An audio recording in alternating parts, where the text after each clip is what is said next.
What's going on, GemMint's? It's your boy GemMint back at you with another Omnibus haul. We got a nice stack of Omnis. We got some early trade paperbacks from Marvel. We're going to do an overview of each.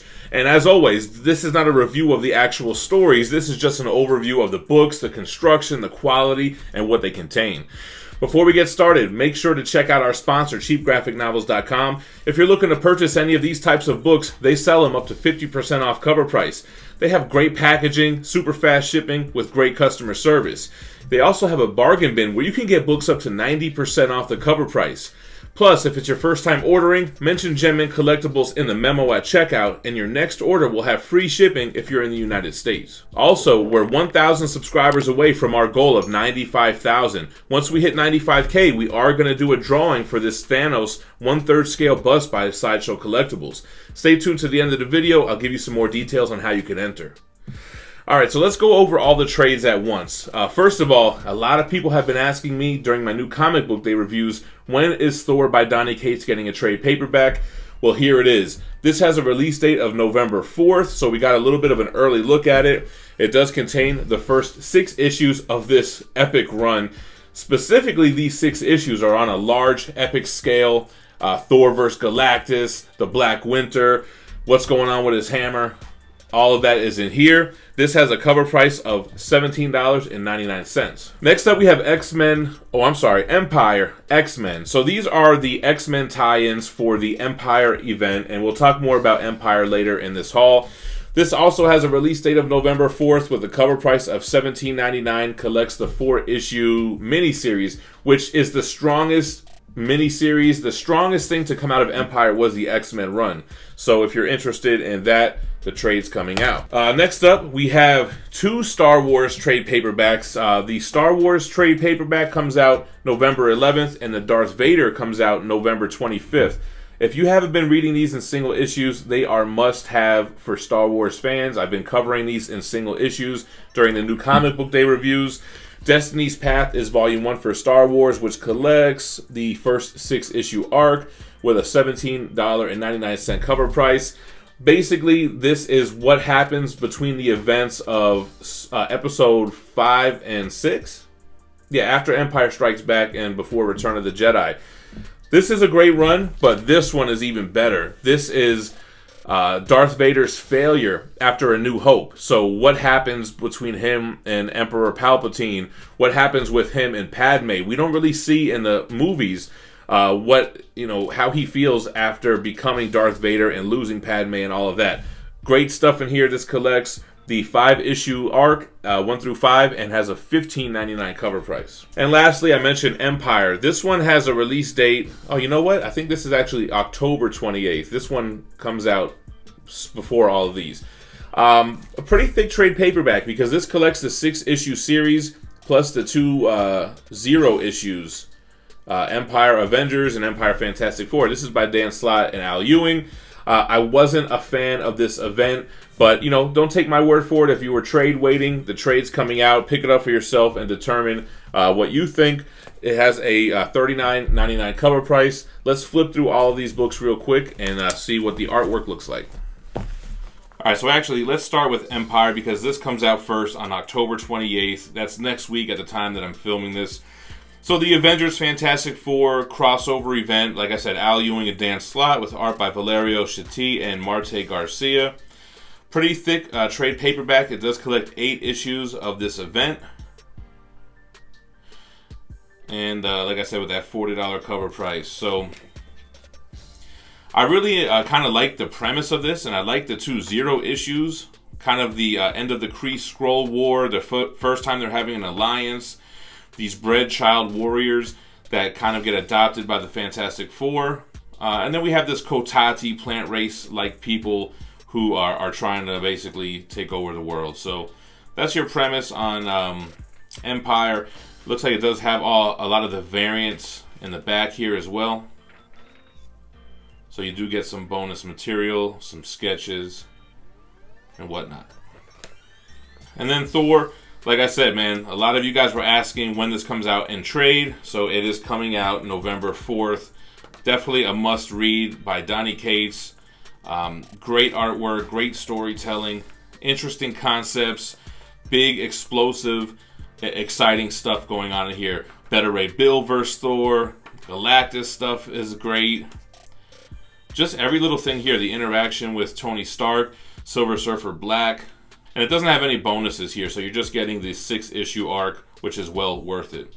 Alright, like I said, Empyre X-Men. So this is the 4-issue miniseries. Empyre had a lot of miniseries focusing on different people, so this was the X-Men stuff, which actually made a lot of sense because X-Men have like that plant-like heritage going on with the Krakoa stuff. So, you know, Krakoa versus the Kotati made a lot of sense, especially because the Summers clan lives on the blue spot of the moon, and the Kotati were trying to set up shop there. So, this was actually like a zombies versus mutants storyline. It was pretty interesting. Alright, and then Star Wars, we basically get trades for the ongoing Star Wars and the ongoing Darth Vader. Like I said, both great books, kind of bridging the gap between movies. Especially with Darth Vader, because Darth Vader, you know, you learn a lot in the prequels that were not in the original 3 movies, right? So we don't know how he feels after A New Hope during the release of those movies. We had to go back and see the beginning of it. So I think it does a good job of him trying to hunt down and find out what happened to Padme, who killed her, who, you know, and all that, those kind of things. So definitely something you guys should consider. They did justice to the Star Wars franchise.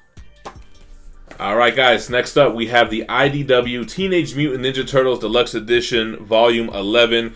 Somebody asked me where my Volume 10 review was, and I swore I did one, but looking through the channel, I don't think I did a review for 10, man. So I might have to go ahead and do a review for 10 and for this one. This collects Teenage Mutant Ninja Turtles Universe issues 16 through 19, 21 through 23, and then issues 76 through 84 of the ongoing series. It also has the macro series for Donatello. This has a $59.99 cover price. This has a ribbon for the bookmark, like all the first prints had. And the binding is good. I mean, nothing too tight. The eye doesn't really lift up that much off the hardcover, but with these smaller deluxe editions, that's not really a deal breaker. As you can see, you could traverse freely through this book. So let's flip through the artwork, digging that Casey Jones cover. Alright, so we're on volume 11 of TMNT. So you got the ribbon here for the bookmark. And we'll just flip through. I mean, they're all the same type of build, same type of quality. So we already know what to expect from IDW. Here's a table of contents. You get the covers before the issues. I like how they brought these guys back from the old school comics. I think like early on in the Mirage run, we had those Triceratops guys. So, you know, I'm not caught up with current TMNT like The Last Ronin and stuff. People always ask me because I usually read it in these deluxe editions. But I think I am behind, man. So we'll read Volume 10 and then we'll try to knock this one out and drop some reviews on it.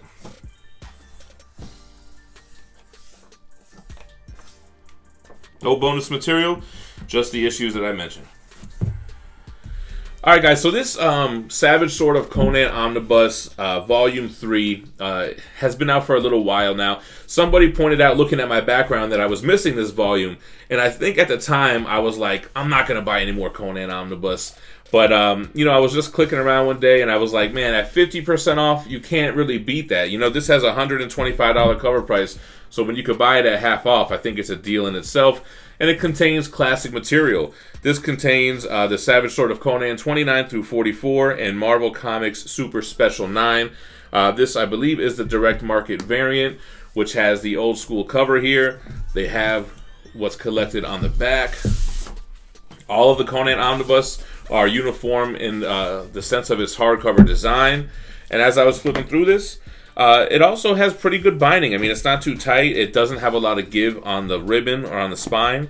But kind of like the Turtles book, it doesn't really cause a lot of gutter loss, as you can see. So, all of the Conan Omnis have had good construction, though, so no surprise there. Anyway, let's take a quick look through it.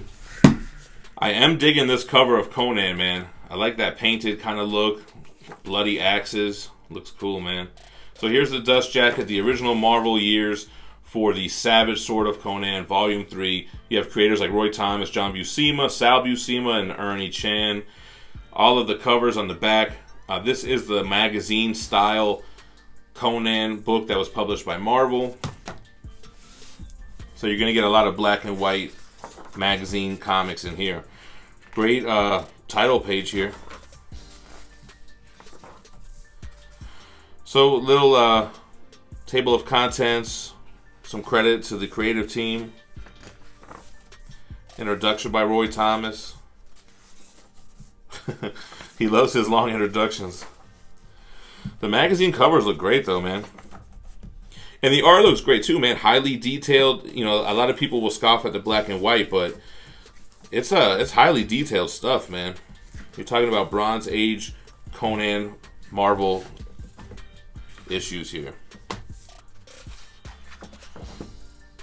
So it does go into some color here.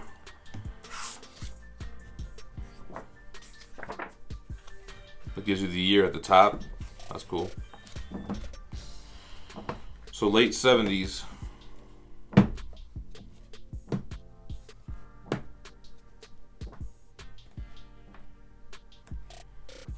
Got some extras in the back here, some original pages. That's cool. Original covers.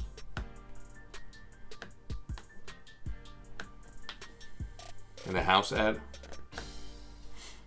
Cool. All right, next up we have the Marvel Horror Lives Again Omnibus. This is kind of like Volume 2. They had a Marvel Horror Omni before, and these kind of highlight or spotlight different horror characters and give you a few issues from each one. So we'll look at that really quick. It has a $125 cover price.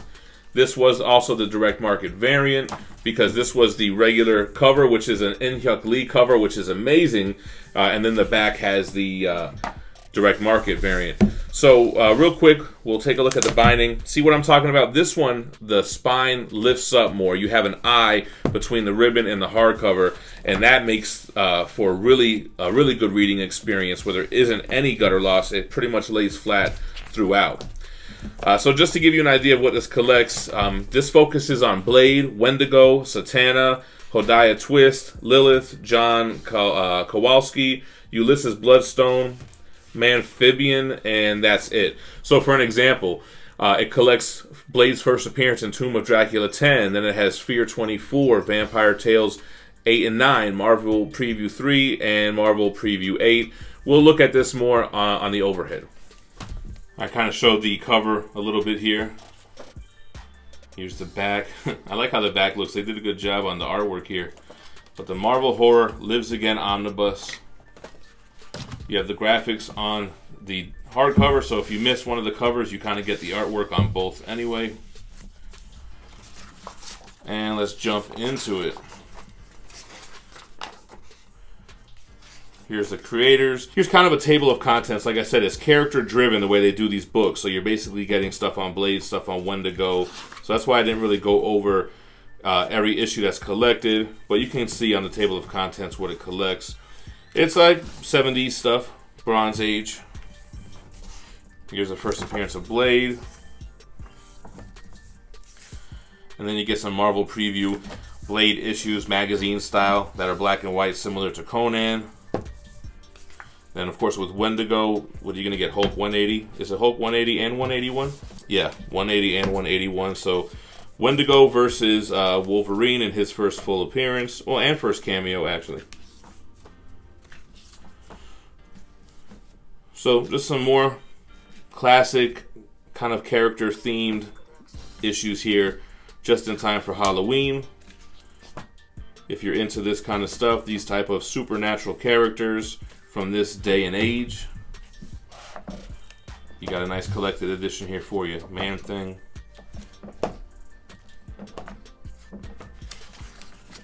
Doesn't look like it has any extras here, does it?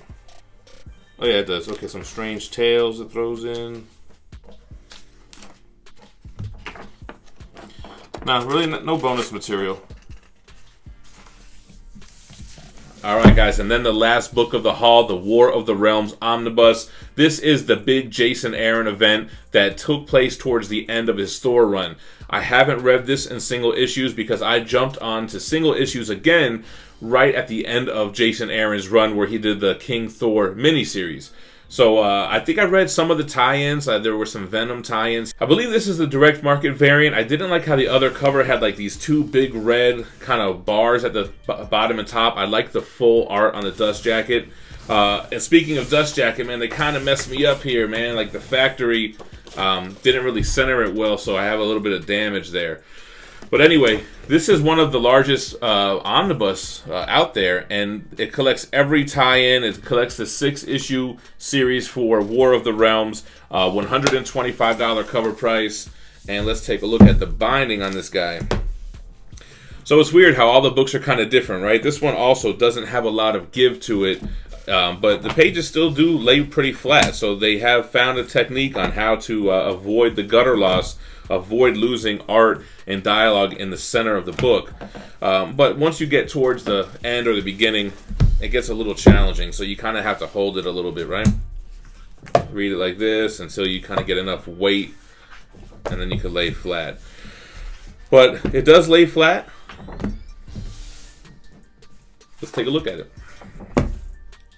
So I guess the big thing with this omnibus is that these things have been selling out crazy fast online, and people are getting pissed, man. They're ordering books, and the orders are getting canceled. They're not getting the book delivered. We were fortunate enough to just put an order in quick and get one, man. No special treatment.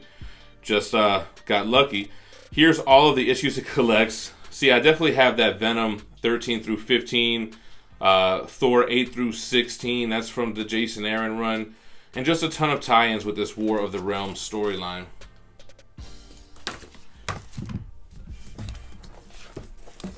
I kind of like how they did the graphics of this book. It really feels like you're something out of one of those Lord of the Rings lore or something like that.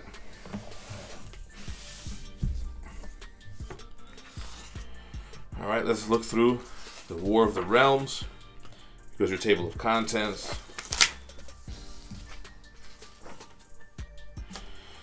So I'm not exactly sure of the storyline here, guys. Like I said, this was right before I started picking up single issues again. I mean, I haven't heard the best things about it. The only thing I really knew about it was it kind of interrupted Donny Cates' Venom run with issues that weren't even written by him. So I don't know that it was that well received of an event. I could be wrong, but I mean, I don't remember hearing anybody like rant and rave about it.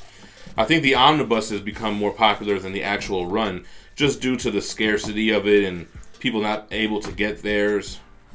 It being such an oversized omnibus, one of the largest ones that has ever been made from both Marvel or DC.